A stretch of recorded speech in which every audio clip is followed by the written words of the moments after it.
All right, gentlemen, welcome to this week's rolling video. Okay, so last time we left off on the low back, and today we're going to do the upper back. And maybe it's obvious, but they are very much connected. Okay, they're connected, but they are separate.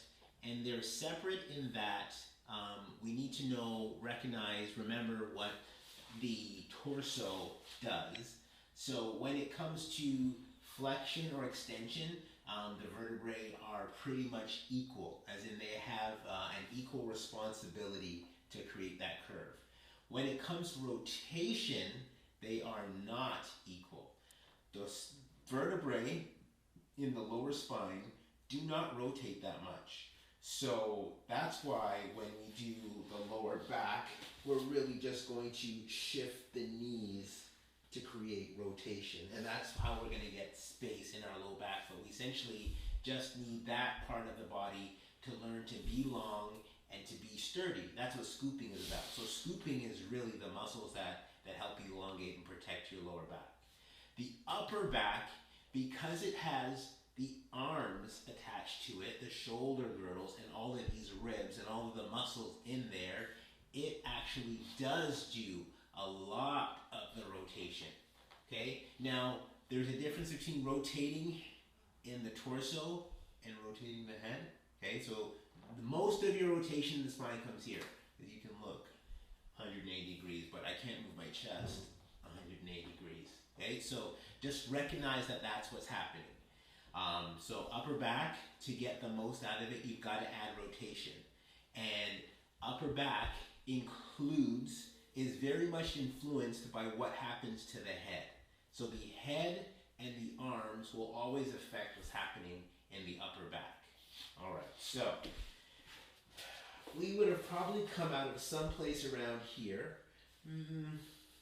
With our low back stretches, we'd have been in like this space. And you'd have been working your way to get down to the floor, okay? So as we move, and we would have done our legs side to side. Well, maybe I'm doing some just to get ready to warm you up for teaching. Okay, so that's your legs side to side. Now moving your arms in this position won't really do much, okay? Because the extremities that affect the lower back are the legs.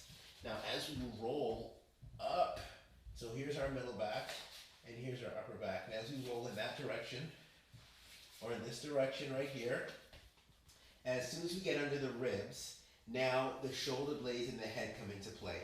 So the first thing you've got to get good at doing is holding your head, okay? You've got to get good at letting the neck muscles relax, because if there's too much tension here, you just won't feel good enough to let the upper back relax. So here is where you need to get good at using your block. Okay, it's your block has different heights,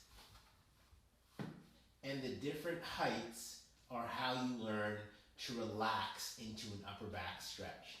Because once you get to a space, so let's say that this is where I have to stop. I'm going to take this space, I'm going to practice breathing.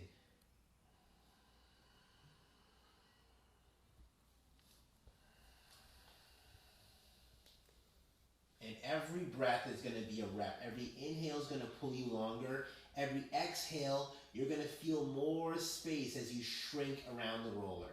So that's one skill to practice as you go through the roller. So that skill is holding the head, okay? Pulling the head away from the spine and keeping it straight and slowly working yourselves down. Getting to your end range where you're feeling like, oh my gosh, it hurts, and then taking a breath. And then letting it settle.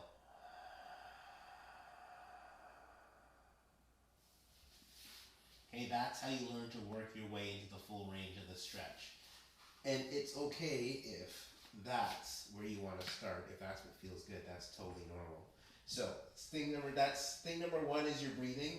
Thing number two is, I'm going to work from this position, is your arms.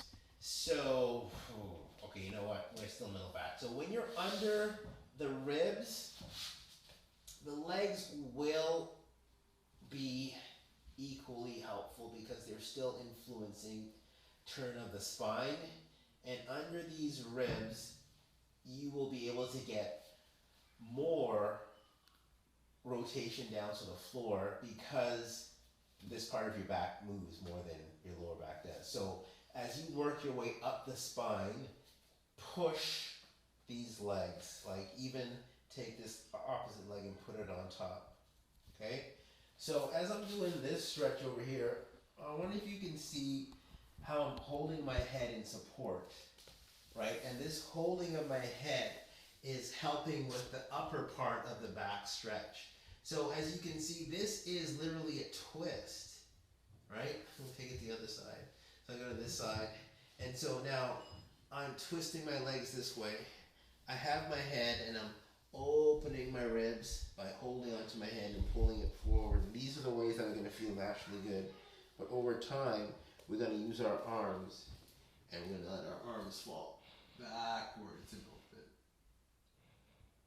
All right, so when you're twisting when you're stretching or rolling your upper back, this one particularly is more than just a roll, but I think the big advantage is when you start to really leverage the roller and gravity and have it change the shape of your bones.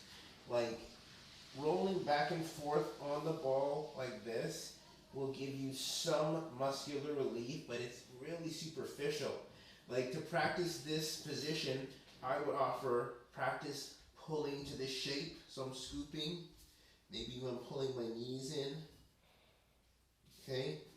Pulling my knees in, pulling both knees in, pulling my head in. Okay, that's the reverse of the opening, right? So rolling, yes, a little bit, but make your rolling be about changing the shape of your spine. So when I am rolling on my back, I'm trying to drag my head and my tailbone along the floor, both of them at the same time. That's really what you're trying to do when you're rolling, okay? Rolling like this is like superficial cushioning, maybe to warm it up, but really use your rolling to elongate. Okay, so we've done upper back is in the lower part, right under the ribs, and in this part, well, the twisting will be greatly effective, and so will this pulling forward. Now, the other part of your upper back is to get it right under your shoulder blades, okay? And under your shoulder blades, again, I want you to take your block and practice holding a shape where you can relax with everything open and then breathing.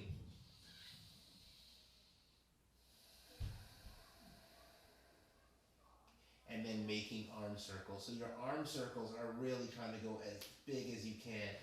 So one arm on top, the other on the bottom, and then alternate that all the way through. So I'm going to put the other arm on top and the other arm on the bottom. And this circle moves your shoulder blades, your shoulder girdle.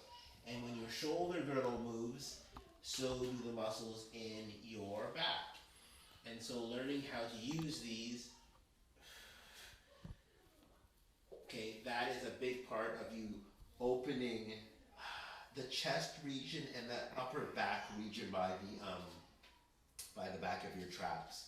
Okay, so this is upper back from that sagittal plane. The other big thing you've got to learn to do for the upper back is turn it to the side. And so here I am on my lats, okay? And the lats also cover this part of the muscle. Now this one may be a little tender if you've never rolled it before. So again, I'm trying to drop my weight in and just roll that lat muscle that's right here. That's a big muscle contributing to your upper back. Over time, what you're going to practice doing is taking the shape.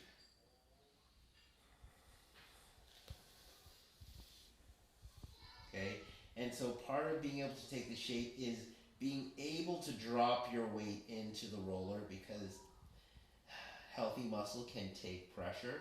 So you're testing your muscle health by being able to push in. And here's me going the other way, stretching with my head. Okay, but now you're really getting pressure and helping to move these ribs in a lateral plane, which is a really big part of it. So again, now I'm in this lateral position, And so I'm going to finish this upper back by adding rotation. Okay, and so you got to remember that the purpose of your torso is so that it can transfer power to the arms. Does that make sense? So if I'm opening this region, I want to open and connect it to the arm and the head region too, because that's a massive part of it. I'm going to turn around so you guys can see it from the back.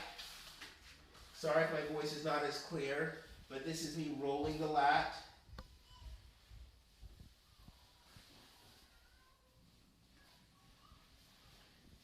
And this is me sinking into the shape.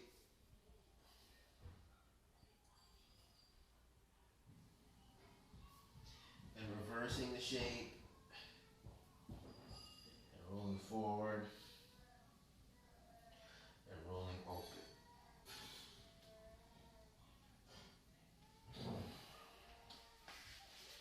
I must say that teaching rolling is one of my favorite things because it always brings me such relief and joy as I do it. So, lower back, upper back, arms are part of the back. That's probably the biggest thing you can remember. Work that, enjoy that. Be unconventional.